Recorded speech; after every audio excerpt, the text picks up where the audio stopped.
Halo semuanya, di video kali ini kita akan membahas AMDAL dari proyek perbaikan jalan tol Kayuagung Palembang yang berlokasi di Kecamatan Jejawi, Kabupaten Ogan Komering Ilir, Provinsi Sumatera Selatan.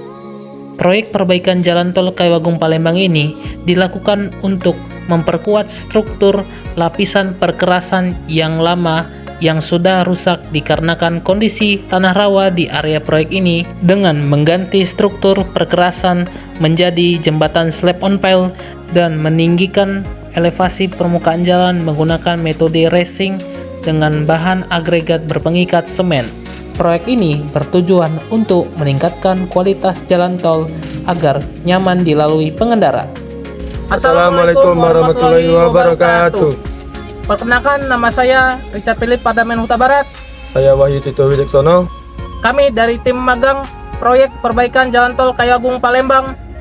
Tujuan kami membuat video ini adalah untuk memenuhi syarat mata kuliah AMDAL 6 JJM. Oke, apa itu pengertian AMDAL?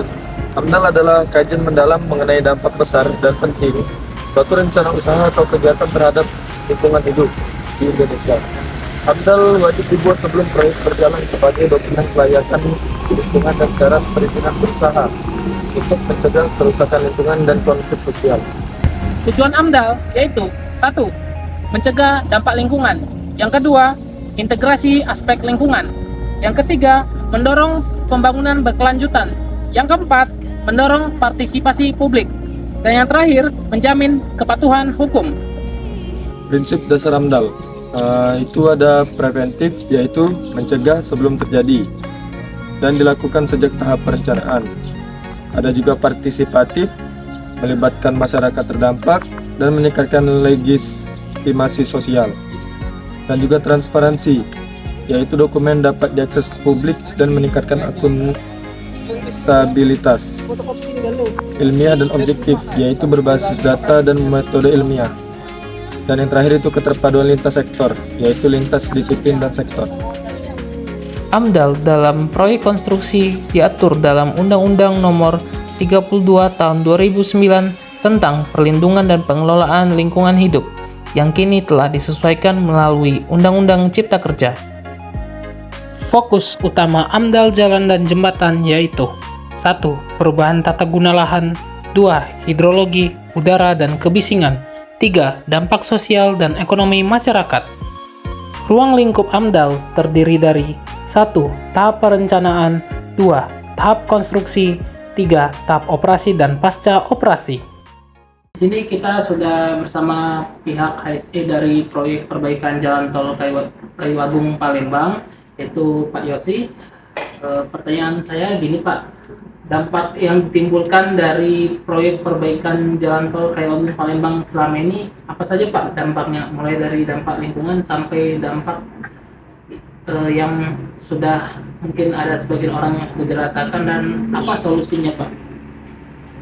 Ya, jadi selamat malam. Saya sebagai HSP di proyek tol perbaikan tol Kayuagung Palembang. Jadi di sini untuk pengelolaan lingkungan yang sudah kami terapkan terkait apa saja kendala dan apa saja dampak yang sudah ditimbulkan itu ada berbagai macam ya. Kalau untuk spesifikasi kita untuk semuanya untuk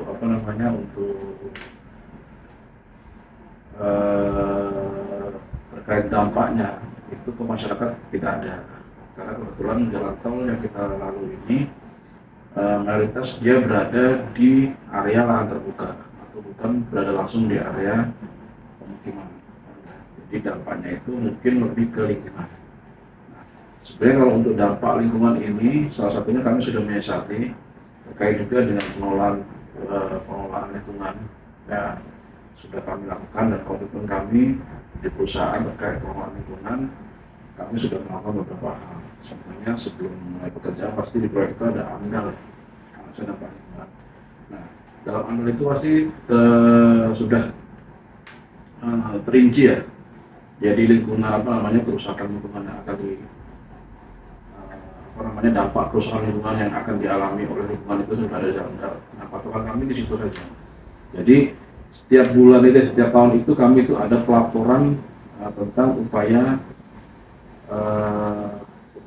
pengelolaan lingkungan. Atau biasanya kalau PR ya, setahun itu ada 2 semester. Jadi pelaporan itu per semesternya itu 6 bulan kami laporkan. Jadi setelah 6 bulan itu kami sudah melaporkan apa saja yang sudah kami lakukan. Contohnya misalkan pengendalian lingkungan di area proyek. Salah satu contohnya misalkan pada saat pekerjaan konstruksi kita sudah melakukan kerjaan pengecoran ya. Pengecoran itu biasanya kan material yang dihasilkan itu kan beton ya. Jadi sisa dari beton itu misalkan dari TM ada sisa itu tidak kita buat langsung ke area. Jadi sisa-sisa atau mungkin TM yang sudah melakukan pengecoran itu nanti ada lokasi tersendiri khusus untuk tempat cuci TM. Jadi salah satu pengelolaan kami seperti itu. Setelah kering nanti dari hasil sisa cuci TM itu nanti akan kita bawa ke batching plant. Misalnya batching plant yang mereka akan dibawa mereka ke batching plant mereka. Itu selanjutnya dilakukan pengelolaan. Jadi tidak langsung dibuang sembarangan ke area atau perkebunan atau ke area-area lain. Jadi semua hasil sisa produksi itu akan kita kelola sesuai dengan peraturan yang ada seperti itu. Jadi tidak untuk langsung digunakan untuk digunakan dan sebagainya, tidak. Contoh juga kalau misalkan ke dari aspal juga seperti itu. Aspal misalkan kita ada aspal reject atau aspal yang memang sisa, langsung kita kembalikan ke AMP. Jadi tidak langsung kita buang di sekitar area lokasi seperti itu. Dan itu misalkan pengelolaan lingkungan lainnya sudah kami lakukan, yaitu pengukuran lingkungan, baik itu pengukuran pengujian udara atau pengujian emisi, baik itu emisi bergerak ataupun tidak bergerak, itu sudah kami lakukan sesuai dengan peraturan yang ada. Kita lakukan uji dengan pihak independen atau eksternal tersertifikasi, jadi data dan hasilnya bisa dipertanggungjawabkan. Sekarang kan pekerjaannya pemasangan tiang panjang ya. Kira-kira untuk kedepannya apa solusinya untuk mencegah kebisingan dari area sekitar itu, termasuk kan ada juga orang pekerja sekitar. Kebisingan ya, jadi kalau kebisingan untuk area panjang itu, kalau kebisingan untuk pekerjaan panjang, alat yang kita gunakan sekarang kan hammer crane ya, hammer crane dengan gas servis. Kalau untuk sekarang yang saya jelaskan di awal tadi, area kita itu tidak berada di lokasi yang bilang lokasi tekanan. Jadi kemungkinan kebisingan itu tidak terdapat langsung dalam masyarakat sekitar karena kita tidak bekerja di area pemukiman langsung. Pertama itu. Yang kedua, terkait kebisingan dan getaran ya. Getaran itu sebelum kita lakukan pemasangan kita lakukan survei dulu ke area sekitar, apakah terdampak atau tidak. Ke warga sekitar ya terdampak yang paling terdekat jika memang sudah sosialisasi, sudah melakukan survei, kita rasa sudah aman, kita lakukan pekerjaan tersebut. Dan untuk sebelum melakukan pekerjaan tersebut pastinya sudah kita cek juga kelayakan alat crane itu, alat panjang itu sesuai dengan peraturan dari Menaker, apakah layak dan pantas itu dilakukan tidak. Dan untuk kebisingan pada pekerja atau mungkin getaran itu sebelumnya kita sudah lakukan briefing, atau biasanya pekerja itu ada meeting briefing awal sebelum bekerja, bagaimana kita bekerja sesuai dengan standar SOP yang sudah kita terapkan. Jadi nanti kalau bekerja bersama finishnya kita bisa pakai mereka level atau ilmaf dan APD yang lainnya. Jadi seperti itu. Mungkin seperti itu untuk pelaksanaan pemasangan di area panjang. Oke, kasih atas jawabannya dari Pak Yosi selaku pihak HSE Proyek Perbaikan Jalan Tol Kayagung Palembang. Penyiraman air di area proyek menggunakan water tank bertujuan untuk menghilangkan debu pada area proyek. Pemanfaatan limbah bekas sampel beton dan sampel aspal untuk tempat duduk.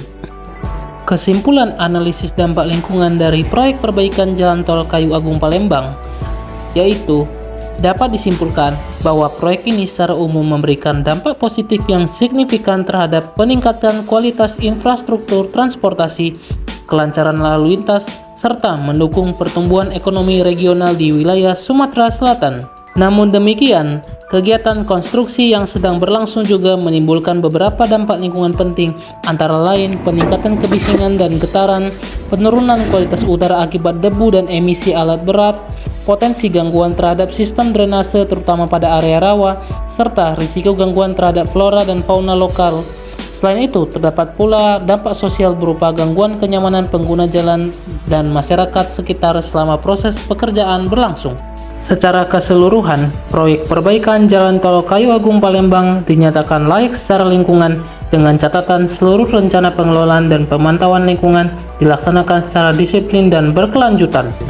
Sekian, terima kasih.